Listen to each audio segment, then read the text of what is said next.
And ఇంకొక విషయం ఇది మాత్రం నిజంగా మనస్ఫూర్తిగా ఐఎమ్ ఆస్కింగ్, ఎవరైనా ట్రోల్ చేస్తే వీ విల్ ఫీల్ లైక్ అబ్బా వీళ్ళు ఎందుకు ఇలా ట్రోల్ చేస్తాను. You are the first person in my life I have seen ఎన్ని ట్రోల్స్ చేసినా సరే అరే చేసుకోండిరా, like your like I enjoy trolls అని you said. Yes, I do. I mean, నీ గురించి ఇంకొకరు మిమిక్ చేస్తున్నారంటే you're already a star. So బతికిపోండి అందరూ, be happy. I can't go after certain people, right? I mean, my opinion is different about how ilaga trolls memes chese వాళ్ళ గురించి.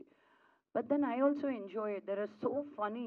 కొన్నిసార్లు నాకు అనిపిస్తుంది నేను ఎందుకు అనుకోలేదు ఇలాగా, నేను ఎందుకు పెట్టలేదు ఇలాగా అని. So I really it's a new game, it's a new way of life.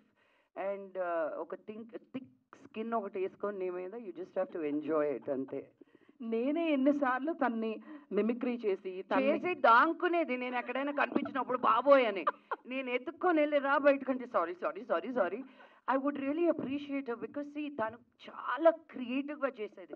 ఒకరిని కించపడుస్తూ కాదు, ఒకరి మీద వ్యక్తిగతంగా మాట్లాడుతూ కాదు. She celebrated my accent, she celebrated మీ.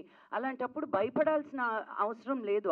నేనే అప్రిషియేట్ చేసేదాన్ని తను ఎక్కడ కలిసినా, ఎక్కడైనా ఫంక్షన్స్లో వాటిలో కలిసినప్పుడు. So there is nothing wrong in it because you're enjoying and you're creating something out of it.